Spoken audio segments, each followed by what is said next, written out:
She texted me 3 minutes after boarding. I upgraded to first class using your card. Face blowing a kiss. Don't wait up.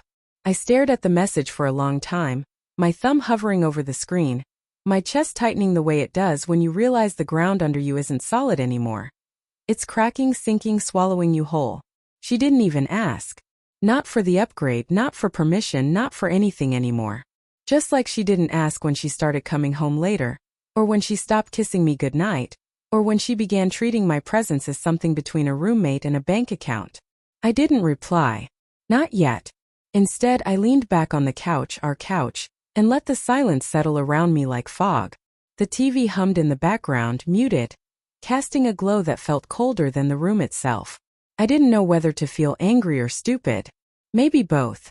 2 weeks earlier, I'd asked her why the credit card balance was higher than usual.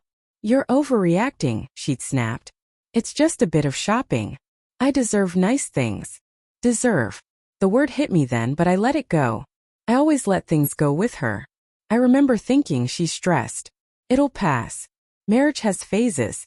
I didn't know the phase I was in had a name. The part where your partner checks out before they tell you they're gone. The first real crack. 3 nights before her flight, she left her phone on the kitchen counter while she showered. It buzzed twice. I don't know why I looked, maybe instinct, maybe the quiet begging me to break it. The messages were from a saved contact labeled with a luggage emoji. Can't wait for the trip, babe. I'll bring the wine if you bring the attitude, smirking face. I felt something in my chest. Not the dramatic burst you see in movies, but a slow collapsing inward, like someone folding a piece of paper neatly until it disappears. When she came out wrapped in a towel, steam following her like a ghost, she didn't even look at me. Excited for your conference? I'd asked, hoping, praying she'd lie well enough that I could convince myself to believe her. Yeah, she said, scrolling through her phone. Work's exhausting. I deserve a break. There it was again. Deserve. I didn't confront her. Not then. People imagine revenge is a switch, you find out, you explode, you act. But betrayal is slower. Heavy. It makes you think more clearly than you have in years. Back to the plane. After her text, I finally replied. Have a good flight. Short. Flat. Not angry, because anger would have confirmed that she still had the power to shape me. 10 minutes later, I grabbed the folder I'd been preparing all week and placed it on the dining table. Printed credit statements, screenshots of the texts I'd found, and something else, something I had debated including. The house deed. The house she thought we'd grow old in. The house my father left me. The house she assumed was ours in the emotional sense but legally was entirely mine. People forget this. Silence isn't weakness. It's preparation. The move. While her plane climbed into the sky, I pulled the last box of my clothes into my car. It didn't take long. Most of my stuff fit into the trunk, which tells you everything about how much space I actually occupied in that home. Before leaving, I walked through each room. Not nostalgically, but with a sense of clarity that felt almost sacred. The kitchen where I'd cooked for her every night. The bedroom where she'd said she was too tired for months. The living room where I'd sat alone more nights than I wanted to admit. I placed my house key on top of the folder and locked the door behind me, knowing she'd return to a silence she created. The flight surprise. Her next text came from 30,000 feet somewhere over the ocean. Why is the card declining for the Wi-Fi?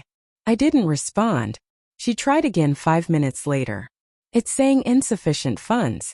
Did you forget to pay the bill? Then, hello? What she didn't know was this. I'd opened a new account the day after I saw the messages. Moved every cent. Closed the shared card she'd used like candy.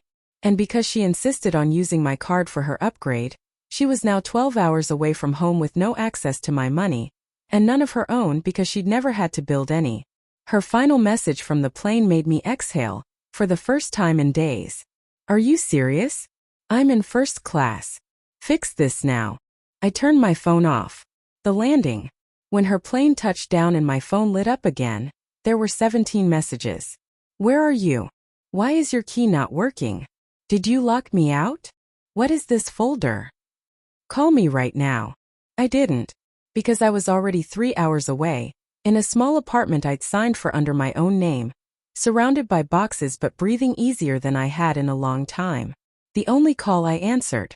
She tried reaching me 22 times before finally switching to a different number. Her sister's. Picked up. Her voice wasn't angry this time. It was small. "Where are you?" she whispered. "Why are you doing this? We can fix it." I closed my eyes.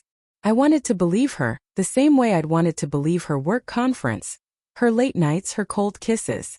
But something inside me had settled into a quiet truth. I was done loving someone I had to chase to keep. "I know about him," I said gently. "And I know you've been using me for a while. I'm just choosing not to stay somewhere I'm not respected." She didn't deny it. Not once. Instead she said, "So that's it. That's it." I hung up before she could say anything else. The final twist.